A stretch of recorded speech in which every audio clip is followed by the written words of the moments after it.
Apreciados hermanos, un feliz amanecer, muy buenos días, bienvenidos a este espacio de conexión con Dios.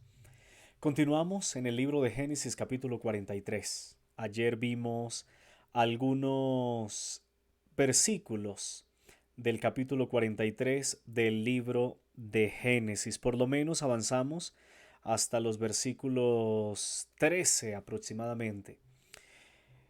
Quiero invitarles para que donde estamos inclinemos nuestros rostros y vamos a orar. Padre, gracias por un nuevo día, por una nueva oportunidad de buscarte. Y quiero suplicarte que estés con nosotros en este estudio y que al repasar esta historia, enseñanzas y lecciones prácticas para nuestra vida puedan quedar. Danos tu bendición, Señor. Te lo pedimos en el nombre de Jesús. Amén. Amén. Bien, continuamos entonces en este relato. Perdón. Jacob deja ir a sus hijos finalmente junto con Benjamín, su hijo menor. El hambre que asediaba el territorio era muy grande, así que no les queda otra opción sino la de regresar a Egipto. Además había allí un hijo y un hermano que estaba preso. El versículo 15 dice, estamos en Génesis capítulo 43, versículo 15. Entonces tomaron aquellos hombres el regalo y tomaron en sus manos el doble del dinero, así como a Benjamín, y se levantaron, descendieron a Egipto y se presentaron delante de José. José vio con ellos a Benjamín y dijo al mayordomo de su casa, lleva a casa a esos hombres y degüella una res y prepárala, pues estos hombres comerán conmigo al mediodía. Sigue diciendo el versículo 17, hizo el hombre como José había dicho y llevó a los hombres a casa de José. Entonces aquellos hombres tuvieron temor porque los llevaron a casa de José y se decían, por el dinero que fue devuelto en nuestros costales la primera vez, nos han traído aquí para tendernos lazo, atacarnos y tomarnos por siervos a nosotros y a nuestros asnos. Los hermanos de José no sabían lo que estaba pasando. No habían identificado a José y están asustados, y no era para menos, ¿no? Cuando se llega a un lugar extraño, a un país distinto, cuando hay que hablar con una personalidad, cuando los trata mal, cuando les tiene un hermano en la cárcel, cuando les ha hablado ásperamente, los ha hecho volver con el hermano menor, pues no es para menos. Hay que estar nervioso. Pero José sabe lo que está haciendo. Quiere tener un banquete, quiere tener algo especial con sus hermanos. Hace mucho tiempo no los veía. Saben, José se ha despojado de todo rencor, de toda envidia. Él no ha guardado resentimientos. Él quiere a sus hermanos y él quiere tratarlos bien. Y si bien es cierto, está ocultando todo, por dentro su corazón arde. Manda a preparar un muy buen banquete para darle a sus hermanos, para servirles lo mejor que puedan. Y entonces eh, esa atención que José quiere dar a sus hermanos se convierte en martirio, porque allí los hermanos de José están asustados, se miran unos a otros, están sudando, no saben por qué están en casa del gobernador de Egipto. Bueno, el texto sigue diciendo, versículo 19, se acercaron pues al mayordomo de la casa y le hablaron a la entrada de la casa y le dijeron, ay, Señor nuestro, nosotros en realidad de verdad descendimos al principio a comprar alimentos, y aconteció que cuando llegamos al mesón y abrimos nuestros costales, vimos que el dinero de cada uno estaba en su costal. Por lo tanto, aquí está el dinero que hemos traído de vuelta con nosotros. Bueno, ellos están asustados, pero están haciendo un acto de honradez y están devolviendo el dinero. Sin embargo, el mayordomo dice, no, tranquilos, eso lo hizo Dios. El dinero de ustedes está conmigo. No se preocupen. Y creo que ahí descansaron grandemente los hermanos de José porque dijeron, uff, entonces no es por esto que estamos aquí. Entonces fue Dios quien hizo un milagro. Y bueno, eso trajo un poco de tranquilidad a ellos. Y entonces dice ahora finalmente el versículo 23, y les sacó a Simeón. Ahora todos están reunidos nuevamente. Allí están los 11 hermanos. Realmente están los 12, solo que ellos no lo saben. José sí lo sabe. Y pues bueno, están todos reunidos, llega el momento del banquete. José les pregunta nuevamente por su padre, dice el versículo 27. Entonces les preguntó José cómo estaban y les dijo, vuestro padre, el anciano que dijisteis, la pasa bien, vive todavía. José está angustiado por su padre, quiere saber, tener noticia de su padre. Los hermanos no tienen ni idea por qué insiste y por qué está preguntando tanto por el padre de ellos. Ellos le respondieron, tu siervo, nuestro padre, está bien, aún vive. Y entonces se inclinaron e hicieron reverencia nuevamente ante José. Alzó José sus ojos y vio a su hermano Benjamín, hijo de su madre, y dijo, ¿es este vuestro hermano menor de quien me hablasteis? Y añadió, Dios tenga misericordia de ti, hijo mío. Y ahora el versículo 30 dice, entonces José se apresuró porque se conmovieron sus entrañas a causa de su hermano y buscó dónde llorar. Entró en su habitación y lloró allí. Cuando pudo contener el llanto, lavó su rostro, salió y dijo, servid la comida. José está conmovido especialmente de ver a su hermano menor. Hacía mucho no lo veía, quizás cuando José fue raptado, era un niñito apenas. Y le da mucha alegría verlo, tanto que se conmueve, tiene que ir, esconderse y pues bueno, allí llorar, desahogarse. Está emocionado de ver a sus hermanos, especialmente en ver a su hermano menor. Era su hermano por parte de mamá y de papá. Llega el momento de la comida. Hasta aquí pues estamos mirando solamente un relato, pero llega el momento de la comida y ahora dice que sirvieron para él aparte y separadamente para ellos y aparte para los egipcios porque no se juntan a comer con hebreos. Así que hay tres grupos. Está todos los sirvientes egipcios en una parte, José en otra mesa especial y los hermanos de José en otra mesa. Pero José pidió a sus siervos que a Benjamín le dieran una porción 5 veces mayor que la que se le dio a sus hermanos. 5 veces mayor. Y pues esto también mostraba una preferencia, ¿no? Ayer hablamos de las preferencias. Y José, quizás influenciado también por la formación en casa de su padre, está haciendo un gesto de bondad, de amor hacia su hermano Benjamín y le está dando 5 veces más que a sus hermanos. Allí, de alguna forma, está también probando y está mirando cuál es la reacción de sus demás hermanos, pero ellos parece que ya han aprendido la lección y en esta ocasión no manifiestan ni enojo, ni rabia, ni envidia, ni egoísmo hacia su hermano. Bueno, ha llegado el momento ahora de que los hermanos de José regresen. Y aquí José va a hacer algo por última vez para probar nuevamente el corazón de sus hermanos. Mandó José al mayordomo de su casa diciendo, llena de alimento los costales de estos hombres, de todo cuanto puedan llevar y pon el dinero de cada uno en la boca de su costal.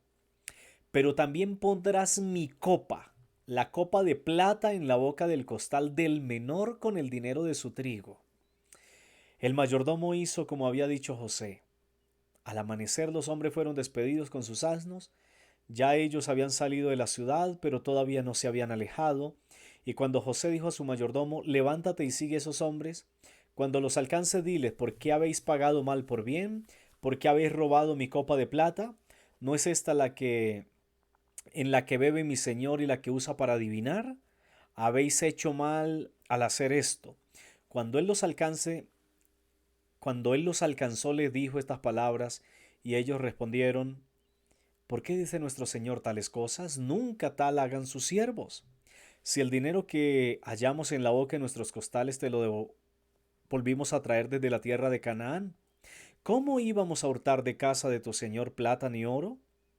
Aquel que tus siervos, a quien le encuentren la copa, que muera, y aún nosotros seremos siervos de mi señor. No saben lo que están diciendo definitivamente estos hombres. Por desgracia, se empiezan a abrir los costales uno a uno y se dan cuenta que la copa estaba en el costal de Benjamín. Y el versículo 13 dice, rasgaron ellos sus vestidos, cada uno cargó su asno y volvieron a la ciudad. Vamos a detenernos aquí por hoy en este relato. Pero ¿qué podemos nosotros ver en este relato y también qué enseñanzas podemos extraer? Los hermanos de José han estado angustiados, han estado preocupados, han estado en incertidumbre y ahora les llega una nueva desgracia.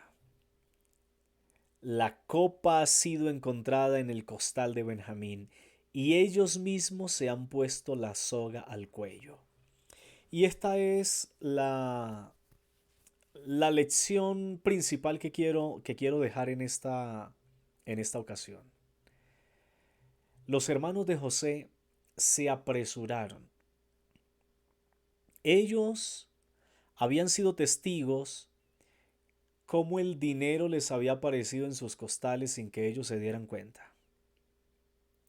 Y ahora cuando llegan para decirles, es que ustedes hurtaron una copa, que es la copa de mi Señor, ellos no pensaron, no razonaron y fueron apresurados y dijeron, está bien, en el que se halle la copa entonces mátenlo y nosotros vamos a ser siervos de ustedes. Hablaron apresuradamente. Saben, amigos, es mejor nosotros guardar silencio y ser prudentes frente a los pronunciamientos. Yo he encontrado personas que se apresuran a hablar y la embarran. ¿Han escuchado ustedes el refrán popular que dice que el pez muere por la boca? Bueno, Salomón también menciona que aun el necio cuando calla es contado entre los sabios. Cuán importante es aprender a callar, aprender a guardar silencio. A veces por hacer más hacemos menos. A veces por tratar de defendernos terminamos embarrándola. Y aquellos hombres, creyéndose inocente, lo eran, pero queriendo defenderse ni sacar pecho, es que estamos limpios y somos honrados porque devolvimos el dinero, se atrevieron a pronunciar sentencia. El que tenga la copa que muera. ¿Había necesidad de decirlo? No, no había necesidad. ¿Para qué se pusieron a decir el que tenga la copa que muera? Hubiesen guardado silencio y hubiesen esperado a ver qué había pasado. Muchas veces esta historia se ha repetido en nuestro medio. Gente que dice, no, es que mire, le prometo, y es que si yo no cumplo, es que si yo no hago tal cosa. Y desgraciadamente muchos han tenido que enfrentar consecuencias por causa de su lengua, por causa de sus apresurados pronunciamientos. Esta historia tiene muchas cosas para aprender. muchos aspectos, solamente que hemos estado repitiendo algunas de esas lecciones. Pero en esta ocasión quiero dejar esta gran lección. No nos apresuremos con la boca. El mismo Rubén se apresuró. Ahí está en el capítulo de hoy, solamente que no lo recordamos porque ayer hicimos mención de eso. Pero el mismo Rubén se apresura a decirle a su padre: papá, si yo no me regreso con Benjamín, mate a mis hijos. Esa es otra forma de apresuramiento. Y si Benjamín no hubiese regresado, ¿de verdad iba a permitir que sus hijos fueran muertos y fueran traspasados a filo de espada? ¿Por su propio abuelo, por su propio padre? Esto son palabras de apresuramiento. Yo creo que para que la gente nos crea no necesitamos nosotros pronunciar palabras tan arriesgadas o desafiantes. Yo creo que nosotros no creamos credibilidad al apresurarnos y lanzar este tipo de afirmaciones y de sentencias, porque es que uno mismo termina sentenciándose a sí mismo. Aprendamos, aprendamos de los errores del pasado, aprendamos de estas historias. La Biblia dice que toda la escritura para nuestra enseñanza fue escrita a fin de que nosotros podamos evitar los errores del pasado y corregirlos. Así que mis apreciados amigos y hermanos, seamos prudentes, es mejor guardar silencio y esperar, y no hay necesidad de sentenciarnos a nosotros mismos sin razón, sin, sin causa alguna. Guardemos silencio. Es una de las cosas que he heredado de mi padre y que mi padre ha tratado o trató de transmitirnos en vida eh, a, a cada uno de sus hijos. Y él decía: es mejor el silencio, guarda silencio, sé prudente, los sabios guardan silencio. Y creo que la historia de esta mañana nos muestra cómo por el apresuramiento de los labios, de la lengua, terminaron poniéndose sentencia a sí mismos. Si no hubiese sido porque José era realmente quien estaba detrás de este asunto y quien estaba probando el corazón de ellos y no quería dictar, perdón, ningún tipo de sentencia ni nada por el estilo, pues ellos mismos se hubiesen condenado, hubiesen tenido que ver morir a Benjamín y hubiesen tenido que ser siervos todo el tiempo. Y el pobre Jacob haber muerto de pena, de angustia y de hambre. Que la lección de esta mañana nos pueda ser útil en todos los escenarios, en la familia, en el trabajo, en la iglesia y por donde nos movamos. Aprendamos a guardar silencio, a estar callados. Es mejor. Así no ponemos soga a nuestra garganta. Bien, vamos entonces a orar y vamos a pedirle a Dios que nos ayude en cada una de las circunstancias que hemos de enfrentar en el día a día. Padre, sabemos que a veces somos probados y sabemos que a veces hay momentos de dificultad en nuestras vidas, de prueba, pero que aún en medio de las pruebas podamos mantenernos serenos y, de ser necesario, en silencio. No sea que por nuestras palabras seamos condenados. Señor, ayúdanos. Ayúdanos, Padre Santo, a ser prudentes y a ser sabios. Tu palabra dice que quien domina la lengua es capaz de dominarlo todo. Ayúdanos a controlar nuestra lengua, Señor. Bendice a mis hermanos, a las familias que están conectadas. Danos tu gracia y tu bendición. Te lo pedimos en el nombre de Jesús. Amén. Amén. Un abrazo, apreciados amigos y hermanos. Mañana, con la ayuda de Dios, estaremos nuevamente en este espacio. Mil bendiciones del cielo.